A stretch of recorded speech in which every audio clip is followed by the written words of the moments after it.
जय हिंद दोस्तों। आज हम पढ़ेंगे एकदम विस्तार से थोड़ा डिफिनेशन ओपिनेशन के साथ आवेश को, जिसको और डीपली अगर जो समझना होगा कि आवेश क्या है, सारी चीजें उसकी कल वाले वीडियो में हमने अच्छे से एक्सप्लेन कर दिया था। तो आज हम पढ़ेंगे आवेश, आवेश के गुणधर्म, आवेश को कह सकते हैं आवेशित करने की विधियां पढ़ेंगे, आवेश के मात्रक और बीमाएं पढ़ेंगे। ये 4-5 चीजें हैं जो हम एकदम डिटेल से पढ़ेंगे सारी चीजें। तो स्टार्ट करते हैं आज का। सबसे पहले आवेश, इंग्लिश में बोलेंगे चार्ज।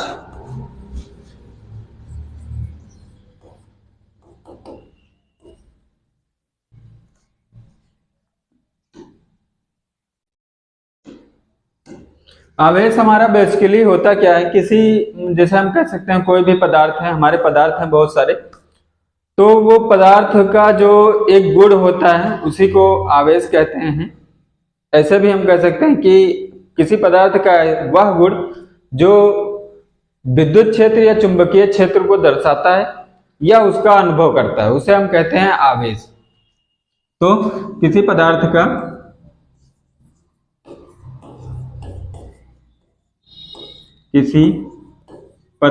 का वह गुण जो, या हम कह सकते हैं किसी पदार्थ का वह गुण होता है, वह गुण होता है जो चुंबकीय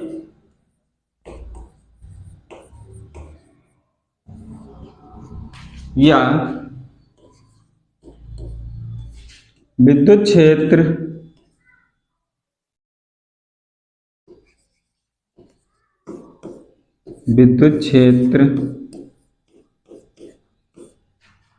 दर्शाता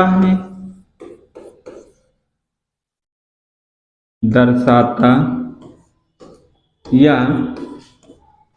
उत्पन्न करता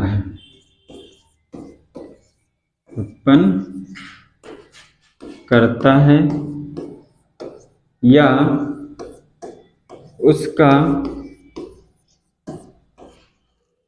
अनुभव करता है।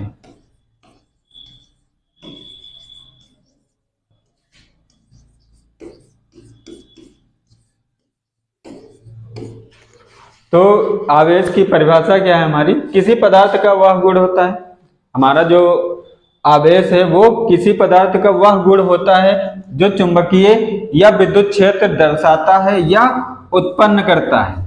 हम कह सकते हैं कि उत्पन्न भी कर सकता है वह, हालांकि ये होता नहीं है, लेकिन बहुत जगह बहुत सारी किताबों में लिखा हुआ है, इसलिए कह रहे हैं। इसीलिए हमने आगे दर्शाता हुआ लिख दिया है कि दर्शाता है या उत्पन्न करता है या उसका का मतलब है यहाँ पर चुंबकीय क्षेत्र या विद्युत क्षेत्र की बात कर रहे हैं।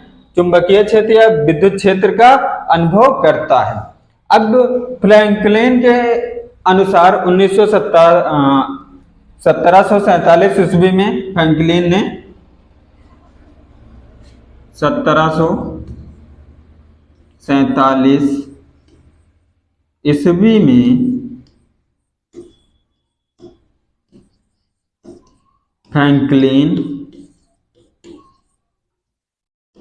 ने इसे, या हम कह सकते हैं आवेश को दो रूपों में या भागों में, दो प्रकार से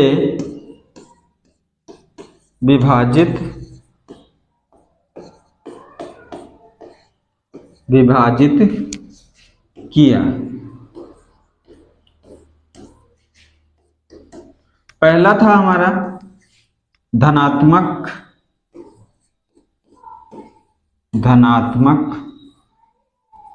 दूसरा हमारा है ऋणात्मक।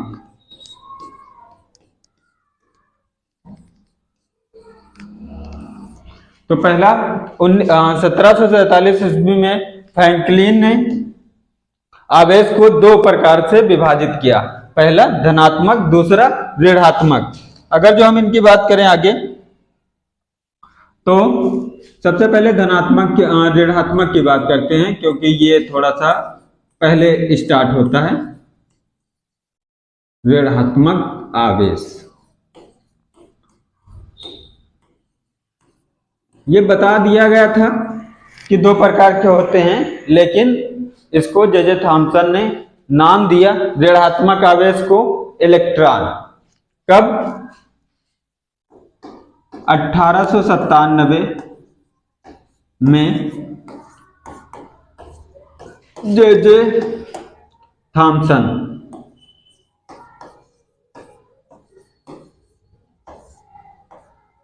ने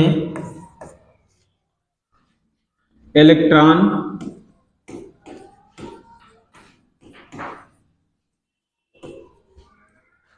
की खोज की।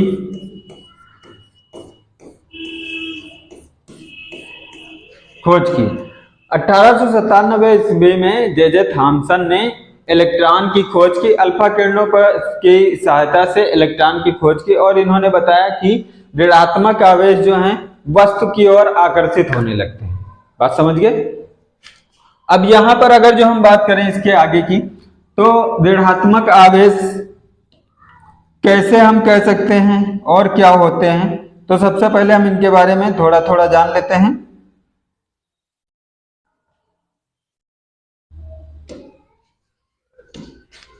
पहला पॉइंट,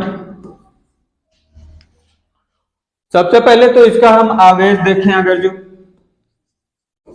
आवेश इलेक्ट्रॉन की बात हो रही है, तो इसका आवेश होता है माइनस, ऋणात्मक है तो -1.6 इंटू 10⁻⁻19 कूलाम। दूसरी चीज ये होते क्या हैं, तो ये होते हैं, दूसरा पॉइंट ये होते हैं गतिशील, हमारे गतिशील इलेक्ट्रॉन। हमने पहले ही लिख दिया है यहाँ पर, ये इलेक्ट्रॉन की बातें हो रही हैं। तीसरा होता है हमारा, अगर जो हम इसका द्रव्यमान देखें, द्रव्यमान 9.1 गुणे 10⁻⁻31 किलोग्राम, ये इतनी चीजें होती हैं हमारी। वैसे और भी बहुत सारी चीजें हैं, तो आप अगले वीडियो में देख सकते हैं। हमारे जो इससे पहले वाला वीडियो है उसमें सारी चीजें डिटेल से हमने इलेक्ट्रॉन कैसे बना है, ये इससे भी छोटे आवेश होते हैं वो कैसे आए हैं, कैसे इलेक्ट्रॉन बने कितने गुने से, ये इतनी चीजें होती हैं ऋणात्मक आवेश में। बात समझ गए इतनी? अब बात करते हैं धनात्मक आवेश की।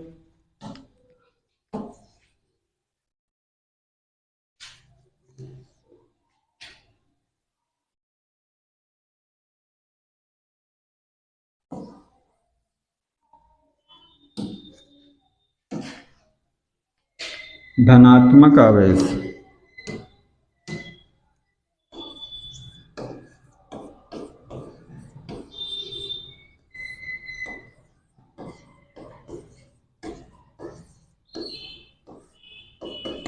तो इसमें क्या होगा, धनात्मक आवेश में हमारा क्या होगा, आवेश सेम रहेगा, बस वो क्या रहेगा हमारा पॉजिटिव होगा आवेश। आवेश क्या होगा, इसका आवेश होगा हमारा 1.6 इंटू 10⁻⁻19 कूलाम। दूसरा ये होते हैं, ये पहला पॉइंट, ये दूसरा पॉइंट, ये होते हैं हमारे अगतिशील।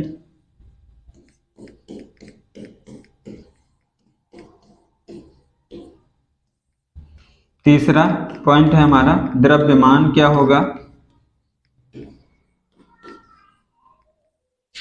द्रव्यमान होगा हमारा 1.67 इंटू 10⁻⁻27 इंटू किलोग्राम। ये इतनी चीजें। अब ये बात किसकी हो रही है, ये बात हो रही है हमारी प्रोटॉन की, प्रोटॉन। धनात्मक आवेश किसमें उपस्थित है? प्रोटॉन में। और ऋणात्मक आवेश हमारा किसमें उपस्थित है? इलेक्ट्रॉन में। बात समझ गए भैया। अब हम बात करते हैं इनकी आवेश की। तो आवेश हमारी राशि कैसी है? आवेश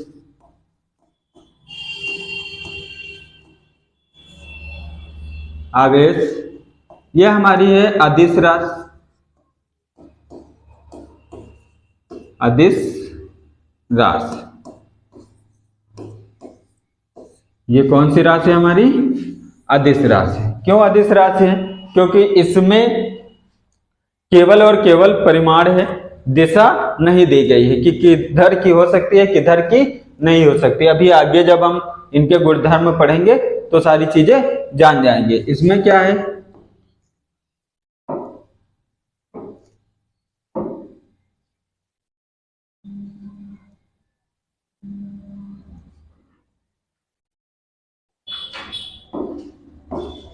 इसमें है केवल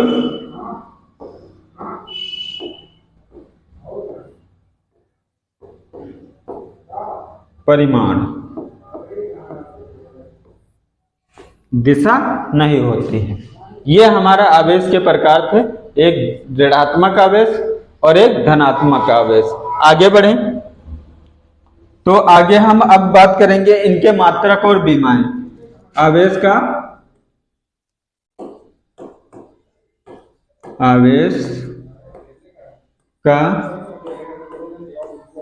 मात्रक और बीमा।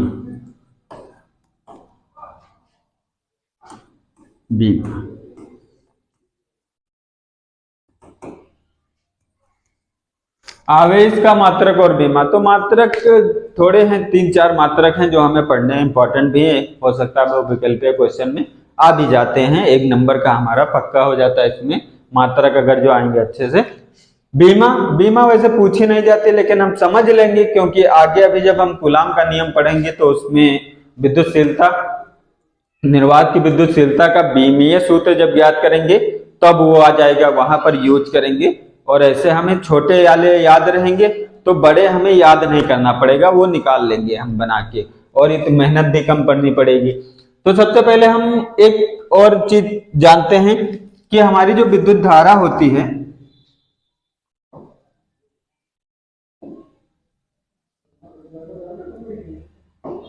विद्युत धारा बराबर हमारा होता है आवेश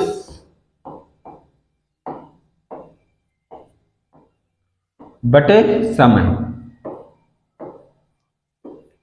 आवेश प्रवाह की दर को धारा कहते हैं हम लोग। तो धारा बराबर आवेश बटे समय। धारा को I से हमने लिख दिया, आवेश को Q से, समय को हमने T से लिख दिया। अब अगर जो हम यहां से निकालें तो हमारा क्या हो जाएगा? आवेश Q बराबर I इंटू T, इंटू भी लगा सकते हो, ये हमारा आ जाएगा। अब आवेश का अगर जो हम धारा का मात्रक देखें तो धारा का मात्रक होता है हमारा एम्पियर इंटू, और समय का मात्रक होता है हमारा सेकेंड। तो ये हमारा बन जाएगा एम्पियर इंटू सेकेंड। अब इसका अगर जो हम बीमीय सूत्र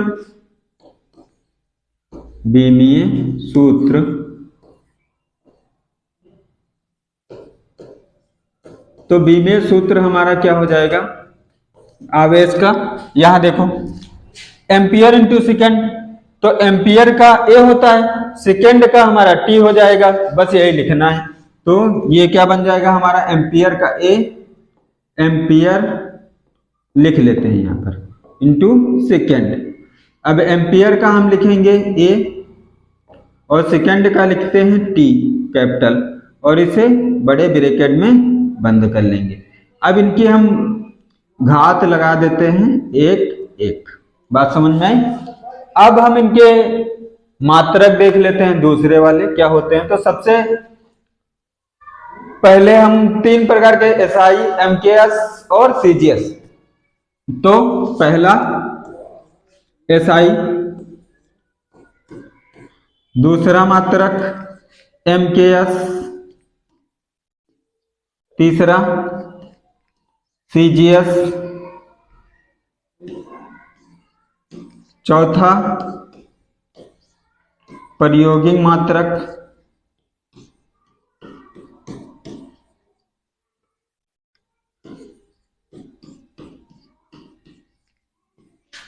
और इसे थोड़ा साइड में कर देते हैं छोटा।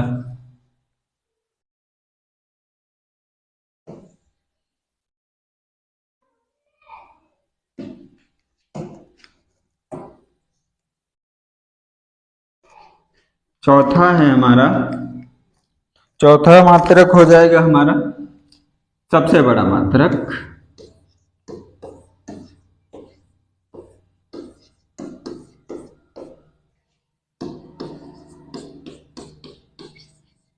सबसे बड़ा मात्रक। तो यहां से आते हैं धीरे। सबसे पहले SI मात्रक और MKS मात्रक लगभग सेम ही होते हैं, ज्यादातर मात्रक, तो इसमें भी सेम है हमारा। और ये हमारा मात्रक क्या निकल के आएगा, ये हमारा निकल के आता है कूलाम। कूलाम, बात समझ में आई? ये हमारे SI मात्रक या MKS मात्रक हमारा होता है कूलाम, और CGS मात्रक हमारा होता है स्टेट कूलाम, या हम इसी को कह सकते हैं फ्रैंकलाइन।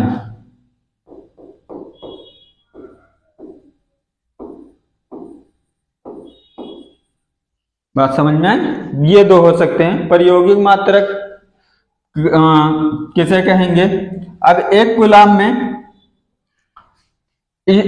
एक कूलाम, अभी आगे बताते हैं इसके बारे में अच्छे से, किसमें कितने मात्रक होते हैं, ये सारी चीजें अभी अलग स्लाइड पे बता रहे हैं। अभी ये प्रायोगिक मात्रक होता है हमारा एम्पियर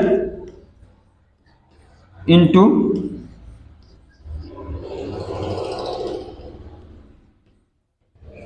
हॉर्स, और है ना, घंटा वाला समय में बता रहा है, तो ये मात्रक हो गया। सबसे बड़ा मात्रक होता है हमारा फैराडे, और सबसे छोटा मात्रक होता है हमारा स्टेट कूलाम। ये इसी को हम क्या कहेंगे, सबसे छोटा मात्रक, आवेश का सबसे छोटा मात्रक। अब बारी बारी से किसमें कितने मात्रक होते हैं ये समझ लेते हैं आराम से। सारे मात्रक समझ में आ गए? एक बार और बता दे रहे हैं। SI और MKS मात्रक होता है कूलाम, CGS मात्रक होता है स्टेट कूलाम या फ्रैंकलाइन, प्रायोगिक मात्रक होता है एम्पियर इंटू हॉर्स, सबसे बड़ा मात्रक होता है फैराडे हमारा। अब आगे किसमें कितने होते हैं, तो छोटा मात्रक यहां लिख लेते हैं, सबसे छोटा मात्रक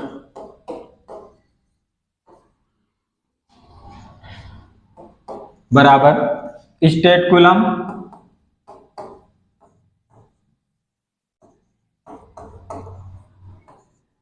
अब ध्यान से देखना, ये बिंदी नहीं है, स्टेट कूलाम। अब ये कितने बराबर होगा, तो ये हमारा हो जाएगा एक, इसको ऐसे शॉर्ट फॉर्म में भी लिख सकते हो स्टेट कूलाम, ये C भी लिखो, ये या CB भी लिख सकते हो। अगर जो हम इसकी बात करें तो ये हमारा एक कूलाम में, एक कूलाम बराबर होते हैं हमारे 3 गुणे, ये क्या चलने लगा, 3 गुणे 10 की पावर 9 स्टेट कूलाम। ये पहला हो गया हमारा। एक स्टेट कूलाम में कितने हो जाएंगे, 3 गुणे 10 की पावर 9 स्टेट कूलाम। ये आपको याद रखना है। वैसे ये इतना ज्यादा इंपॉर्टेंट नहीं है, लेकिन आप एक बार याद रखेंगे तो आगे न्यूमेरिकल करने में आपको बहुत आसानी हो जाएगी।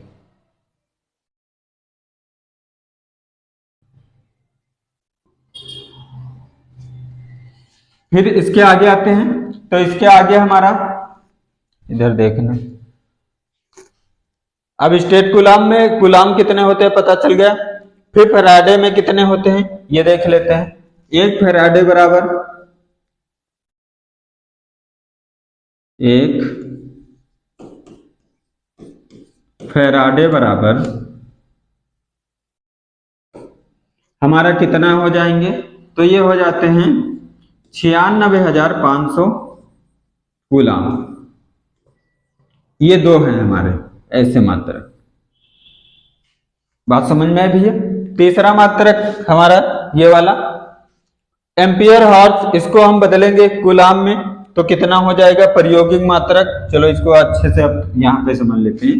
प्रायोगिक मात्रक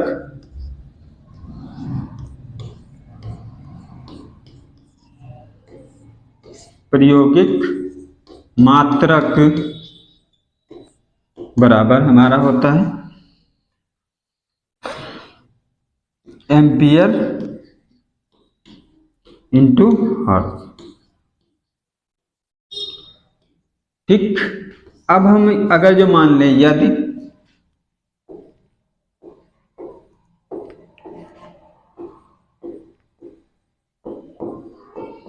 प्रयोग में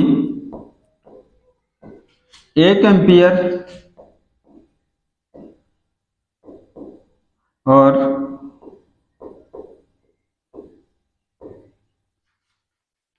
1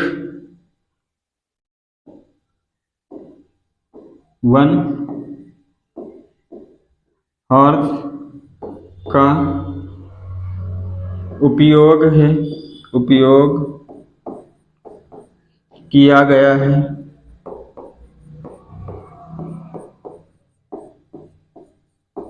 तो 1 एम्पियर इंटू 1 हॉर्स। अब यहां 1 एम्पियर ये हमने ले लिया मात्रक। अब इसी को अगर जो हम हल करें तो बराबर हमारा क्या हो जाएगा 1 एम्पियर और 1 घंटे में कितने सेकंड होते हैं तो 3600 सेकंड। 3600 सेकंड। अब इसको और हल करेंगे तो हमारा आ जाएगा 1 इंटू 3600 एम्पियर सेकंड और इसको हल करेंगे तो आ जाएगा 3600 एम्पियर सेकंड को हम क्या बोलते हैं कूलाम बोलते हैं। बात समझ में है भैया। तो ये हमारा क्या हो जाएगा 3600 कूलाम हो जाएगा। प्रायोगिक इकाई में हमारा 3600 कूलाम। एक कूलाम बराबर 3 × 10⁹ स्टेट कूलाम। एक कूलाम में हम कह सकते हैं कि इतने स्टेट कूलाम होते हैं। एक फैराडे में 96,500 कूलाम होते हैं। प्रायोगिक मात्रक में कितने हो जाएंगे तो हमारे 3600 कूलाम हो जाएंगे।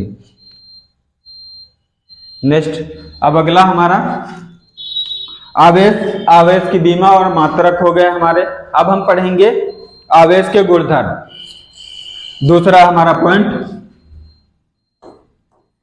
आवेश के गुणधर्म। आवेश के गुणधर्म।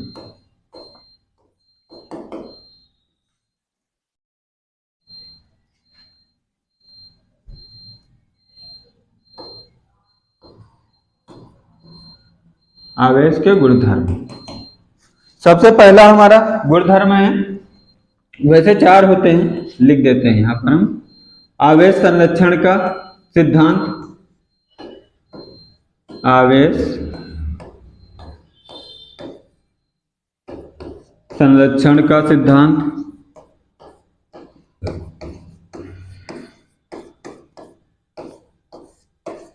दूसरा होता है हमारा आवेशों के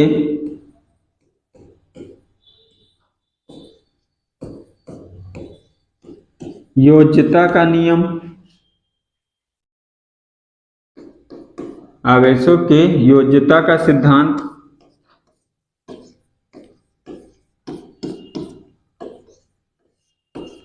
तीसरा होता है हमारा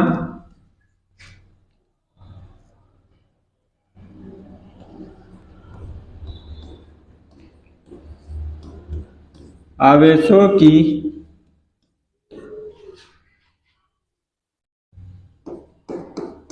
गति से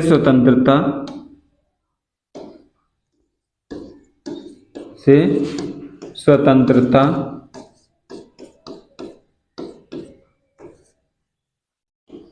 चौथा होता है हमारा आवेशों का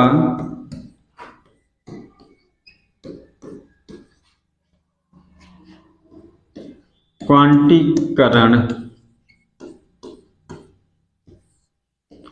तो इसमें सबसे ज्यादा इंपॉर्टेंट हमारा ये लास्ट वाला है, इससे कभी कभी न्यूमेरिकल पूछ लेते हैं, थोड़ा सा 2 नंबर तक आ जाता है हमारे बोर्ड परीक्षा में।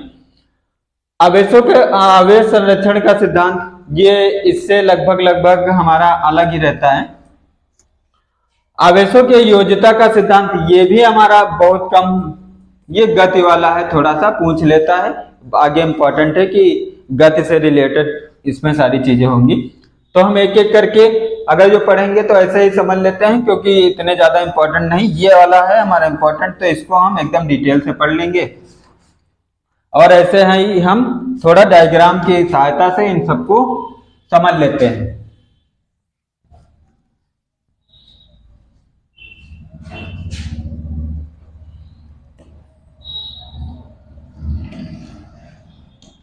पहला कहा गया है,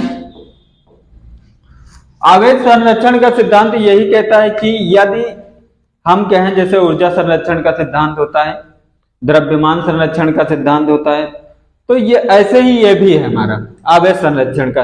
आवेश को ना तो हम उत्पन्न कर सकते हैं, वहां पर जो हमने टिक लगाया था ये वाला परिभाषा में,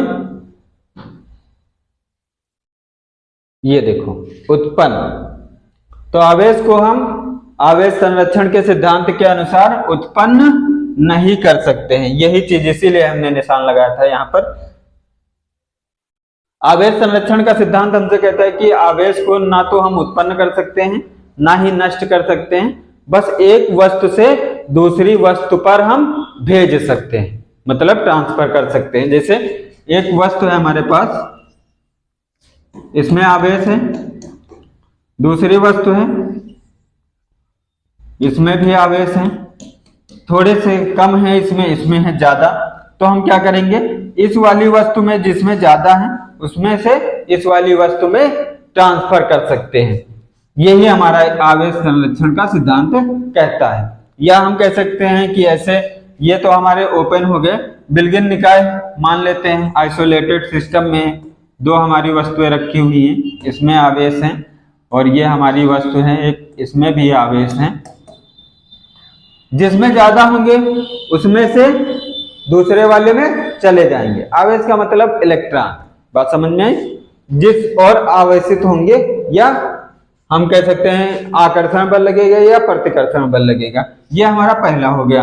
दूसरा पॉइंट हमारा कहते हैं आवेशों के योज्यता का सिद्धांत। तो आवेशों के योज्यता का सिद्धांत मतलब ये है कि जैसे हमारे पास एक आवेश है तो उस पर जो कुल आवेश है उनको हम कैसे ज्ञात कर सकते हैं। दूसरे वाले में जैसे मान लो हमारे पास एक ये वस्तु है हमारी,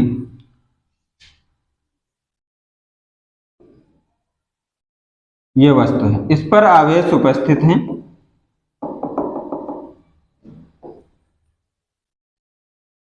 इस पर उपस्थित है, यहां पर आवेश है 3 कूलाम का, यहां पर -5 कूलाम का, यहां पर 7 कूलाम का है, यहां पर 2 कूलाम का, यहां पर -9 कूलाम का, ये है किसी वस्तु पर। तो अगर जो हमें ये ज्ञात करना है, जैसे हमें कुल आवेश इसका ज्ञात करना है, नेट आवेश, नेट चार्ज हमें ज्ञात करना है, तो हम इन सबको उठा के जोड़ देंगे, बात समझ में आए, अदिश योग कर देते हैं इनका। तो जैसे 3 coulomb plus 7 coulomb plus 2 coulomb -5 coulomb -9 coulomb. अब इनको हल कर लेंगे, 7 3 10 2 12 कूलाम माइनस 9 5 14 कूलाम। अब हल करेंगे तो माइनस का 2 कूलाम आया ये चीज। अब ये हमारा क्या है, कुल आवेश है, इसको हम कह सकते हैं कुल आवेश। इस वस्तु पर कुल आवेश है हमारा। ये बात समझ में आई भैया दोनों अच्छे से। ये हमारा क्या हो जाएगा, कुल आवेश हो जाएगा। एक वो हम कह सकते हैं किसी वस्तु पर जो आवेश उपस्थित है, अगर जो कुल आवेश हमें ज्ञात करना तो ऐसे ज्ञात कर सकते हैं। तीसरा पॉइंट है हमारा गति से स्वतंत्रता। स्वतंत्रता अगर जो हम बात करें स्वतंत्रता की, तो स्वतंत्रता जैसे मान लीजिए हमारे पास एक वस्तु है, एक ये दूसरी वस्तु है,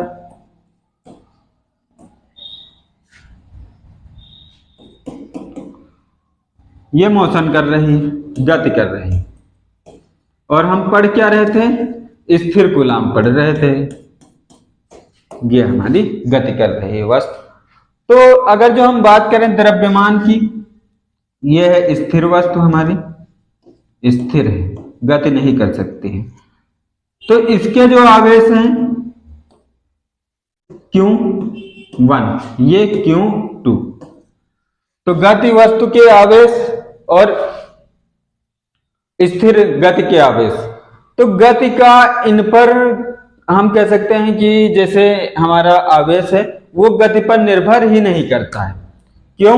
क्योंकि जैसे हमारा द्रव्यमान था, द्रव्यमान, तो ये क्या करता है, हम अगर जो कोई भारी वस्तु है गति कर रहे हैं तो गति में उसे और गति तेज करने में हमें कम प्रेशर पड़ेगा, लेकिन वही चीज एक पत्थर रखा हुआ है, फिर हमें उसे गति करानी है, तो वो द्रव्यमान पर असर करता है गति का, लेकिन इसमें नहीं करता। तो इसमें अगर जो हम कहें वस्तु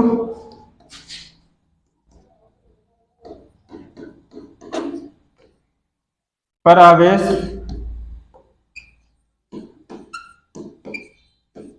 वस्तु कैसी है हमारी, विरामावस्था,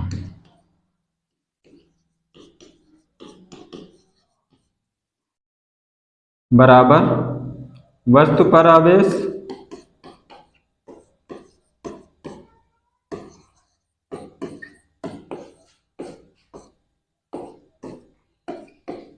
गतिशील अवस्था।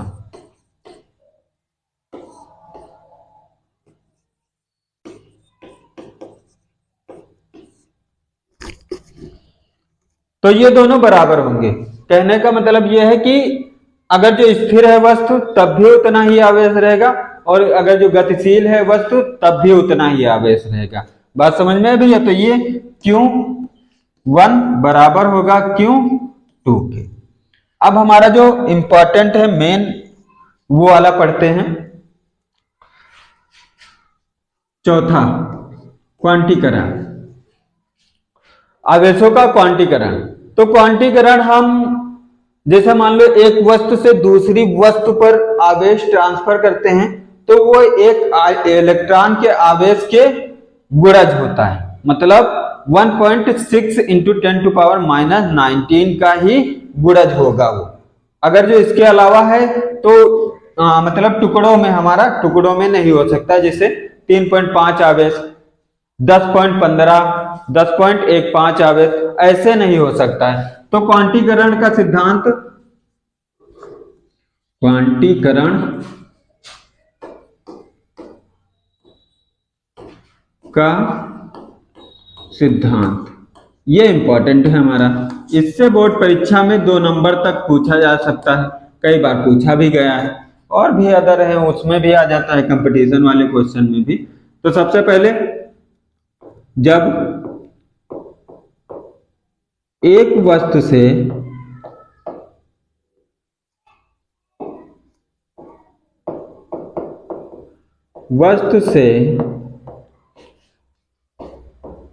दूसरी वस्तु पर, एक वस्तु से दूसरी वस्तु पर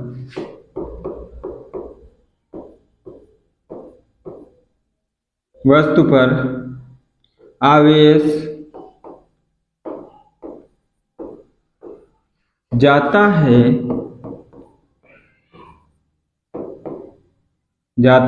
तो वह 1.6 इंटू 10⁻⁹ का पूर्ण गुणज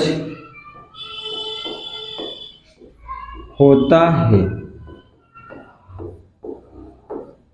जैसे, या अर्थात हम लिख सकते हैं, यहाँ जैसे नहीं होगा, अर्थात लिखें ज्यादा बेटर है।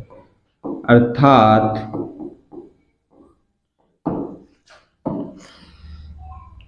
Q बराबर Ne। Q आवेश, E इलेक्ट्रॉन का आवेश और N क्या है? इलेक्ट्रॉनों की संख्या। N क्या है हमारा?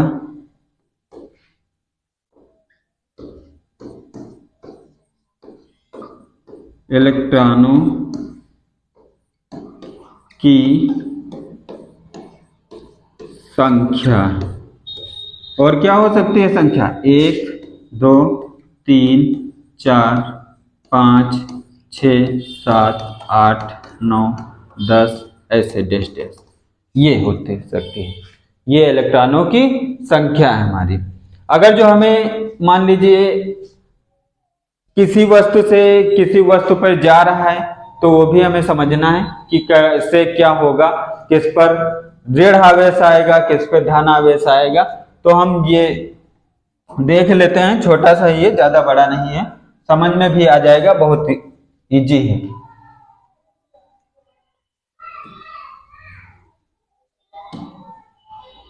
सबसे पहले एक वस्तु हम बना लेते हैं, एक ये वस्तु बना लेते हैं। इस पे आवेश है, या ऐसे भी हम कह सकते हैं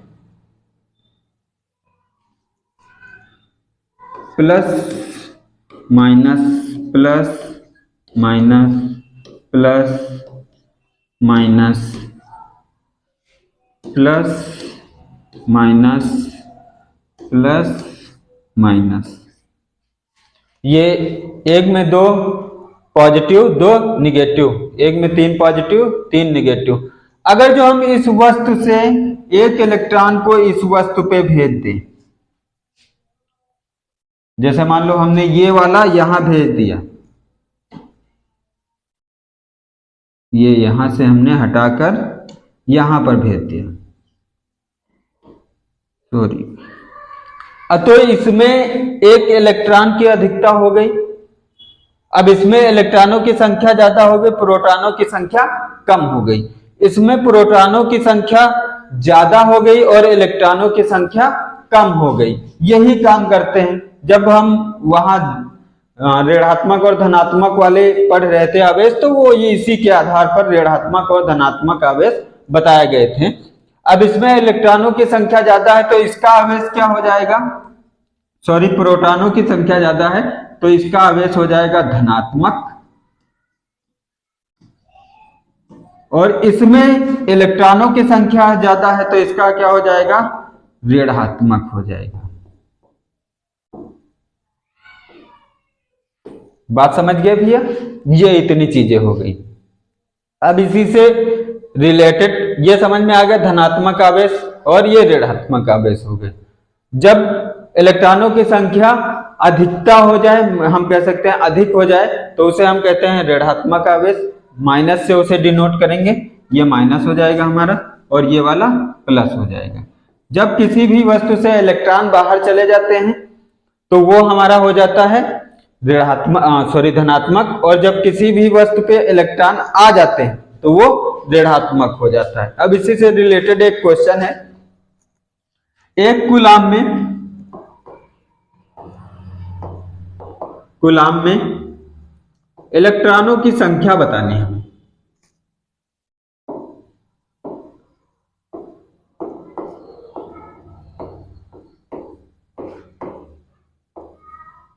एक कूलाम में इलेक्ट्रॉनों की संख्या बताओ।